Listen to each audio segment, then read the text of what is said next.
Bismillahirrahmanirrahim.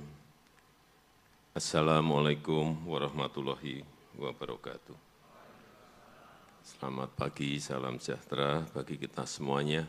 Om Swastiastu.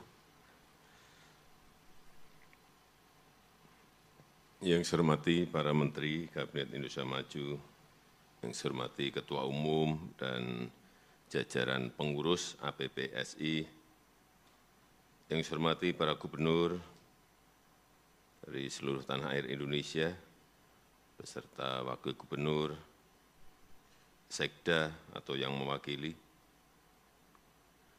seluruh Forkompinda, Provinsi Kalimantan Timur, Bapak Ibu hadirin undangan yang berbahagia.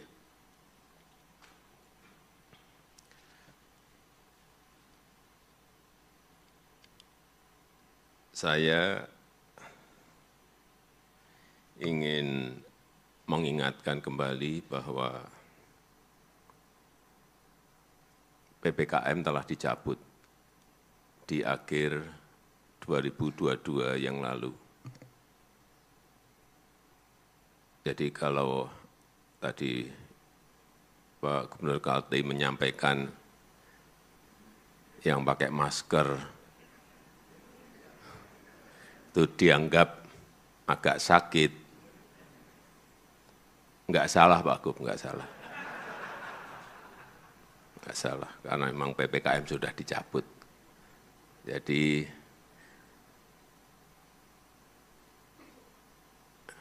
apalagi di luar ruangan, itu sudah tidak wajib pakai masker. Tetapi di dalam ruangan, kalau ada yang masih pakai masker juga, tetap diperbolehkan. Demi kesehatan. Dan setelah PPKM dicabut, kita harapkan nanti di 2023 ini konsumsi masyarakat, belanja masyarakat itu akan mengalami kenaikan.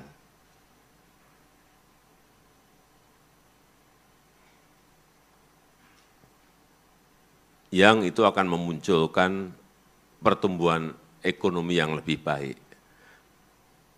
Kewajiban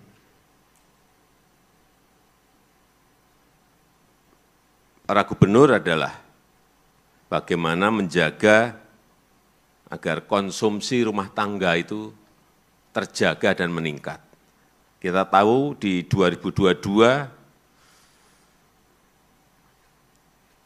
konsumsi masyarakat, konsumsi rumah tangga berada di angka 4,93.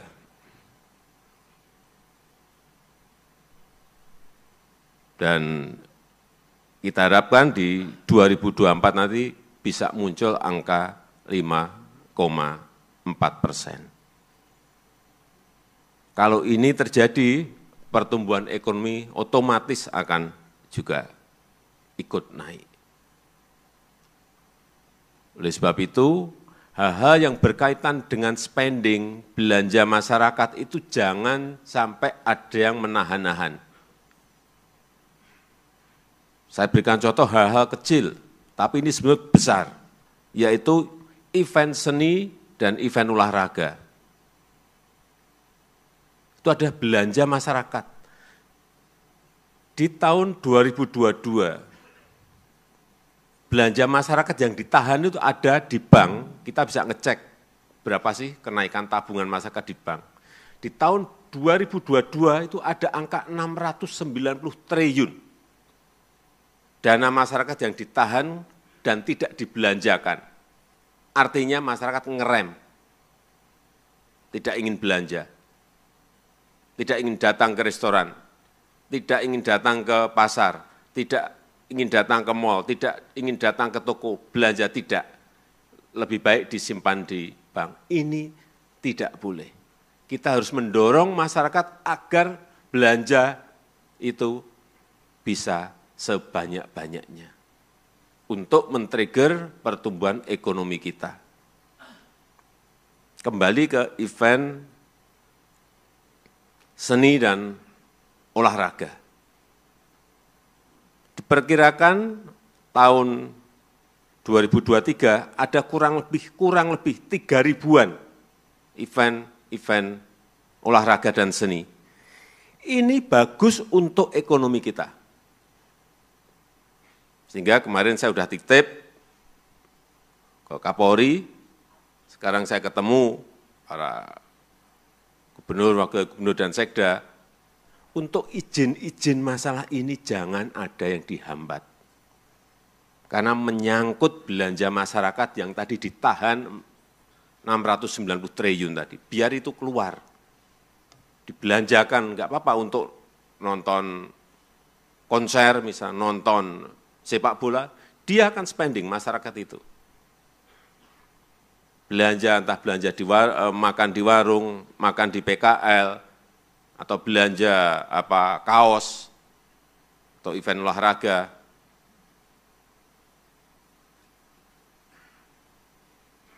Karena problemnya, setelah saya ketemu beberapa I.O., problemnya kecepatan kita memberi izin itu sangat kurang.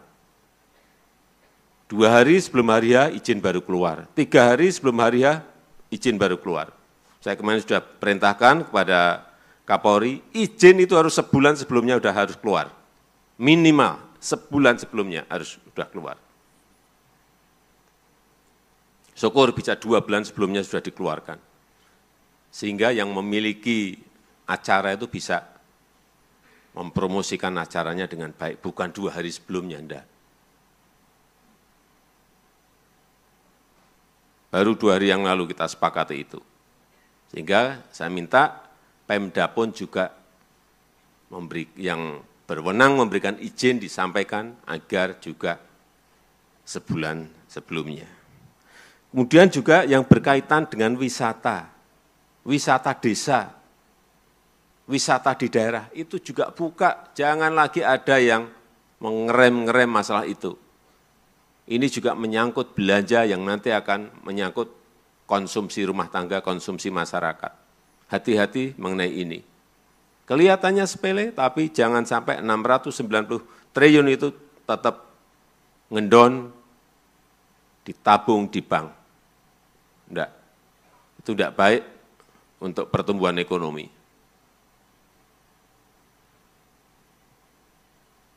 Perbaiki dan promosikan, enggak apa-apa yang namanya wisata di kampung, wisata di desa, wisata di daerah, promosikan agar masyarakat datang ke tempat-tempat itu untuk membelanjakan uangnya. Dan juga dorong UMKM juga untuk berjualan di situ agar masyarakat belanja sebanyak-banyaknya. Rumusnya justru kita mendorong masyarakat untuk belanja. Bukan hemat sekarang ini, beda lagi. Karena kita membutuhkan pertumbuhan ekonomi tetap terjaga dan kalau bisa justru naik. Yang kedua yang berkaitan dengan hilirisasi di daerah. Saya sudah sering menyampaikan ini. Tapi yang sering saya sampaikan ada hilirisasi di tambang, minerba.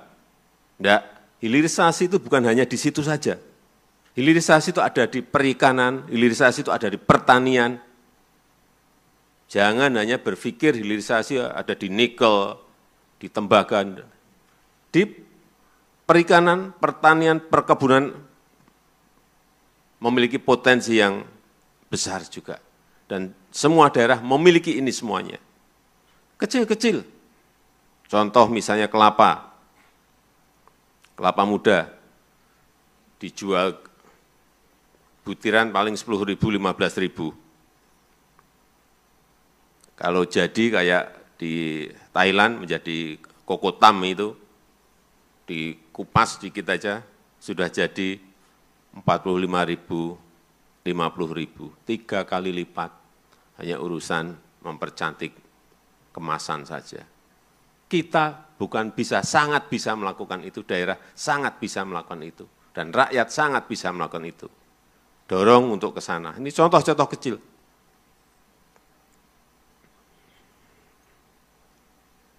Nilai tambahnya bisa 3 kali.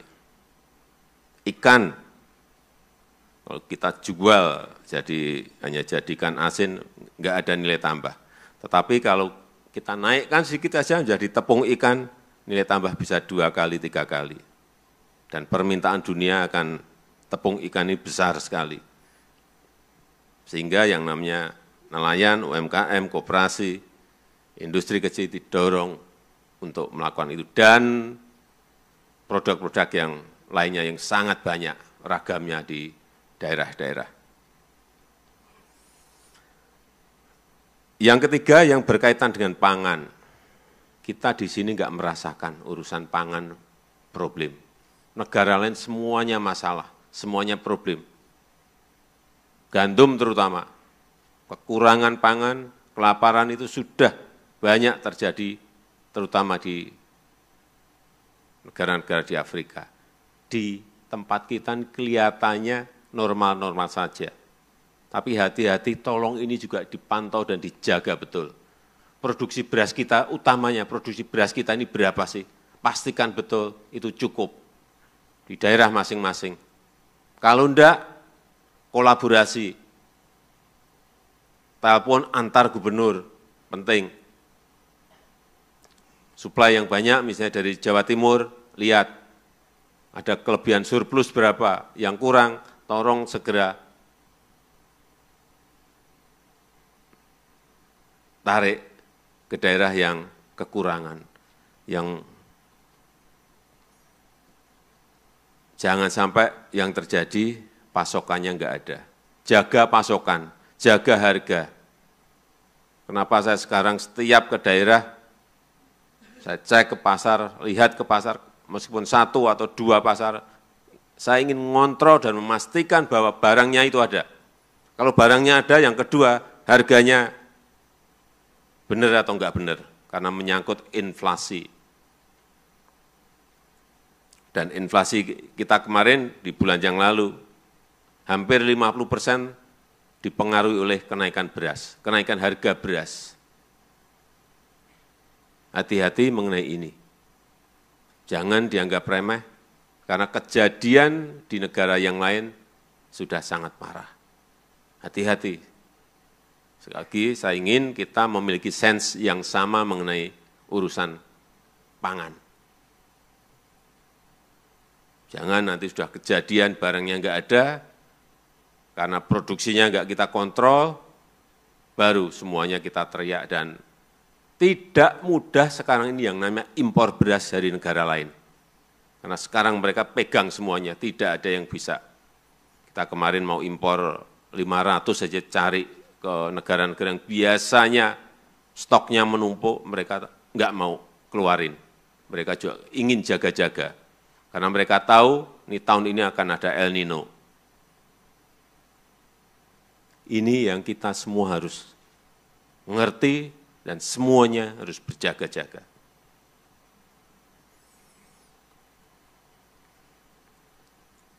Yang keempat, perlu saya ulang lagi mengenai belanja produk dalam negeri. Agar tahun ini ditingkatkan, kita memiliki peluang kurang lebih 1.100 triliun. Dan di tahun 2022 realisasi di angka 762 triliun. Masih ada peluang untuk meningkatkan itu agar kita bisa membantu UMKM kita naik kelas. Ini tolong juga didorong terus agar daerah, kabupaten, kota mau belanjakan APBD-nya untuk membeli produk dalam negeri. Yang kelima, saya ingin mengingatkan kembali karena sudah juga bolak-balik saya sampaikan mengenai iklim investasi. Kunci pertumbuhan ekonomi semua negara sekarang ini yang paling penting hanya satu, bagaimana investasi itu masuk. Dan semua negara memperebutkan yang namanya investasi. Enggak ada negara yang semua berebut investasi. Oleh sebab itu, tolong dicek kembali, cek kembali mengenai kemudahan perizinan. Cek kembali. Karena kita dalam prakteknya masih lama.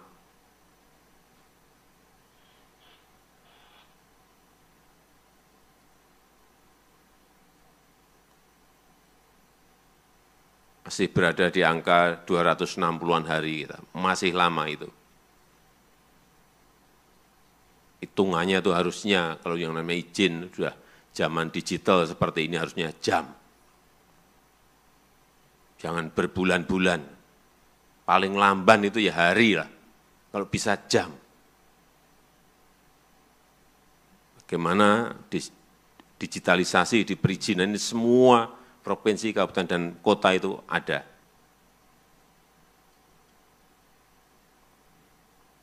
Dan yang terakhir saya ingatkan kembali mengenai stunting. Agar terus ditekankan kepada para bupati dan wali kota, dicek betul-betul, utamanya yang masih tinggi, dilihat dan dimonitor, harus ada selalu penurunan setiap tahunnya. Yang terakhir, kemarin Pak Ketua APPSI menanyakan mengenai urusan tenaga honorer, betul Pak? Yang di beberapa provinsi, kabupaten, dan kota masih banyak. Tadi pagi saya telepon ke Menpan RB bahwa urusan itu masih digodok, tetapi saya minta agar dicarikan jalan tengah yang baik. Karena ada yang masih di provinsi itu masih ribuan, ada di kabupaten kota yang ratusan, itu angka-angka yang perlu kita pikirkan bersama-sama. Tetapi saat saya masih wali kota, itu sebetulnya sudah 100% di stop. Saya nggak tahu kok muncul lagi, bisa ribuan lagi.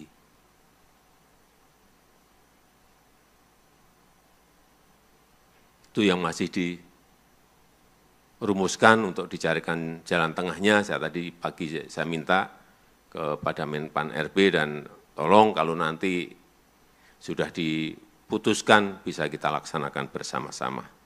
Saya rasa itu yang ingin saya sampaikan dalam kesempatan yang baik ini. Dan dengan mengucap Bismillahirrahmanirrahim, pada pagi hari ini secara resmi saya buka Rapat Kerja Nasional Asosiasi Pemerintah Provinsi Seluruh Indonesia APPPSI tahun 2023. Terima kasih. Wassalamualaikum warahmatullahi wabarakatuh. Dimohon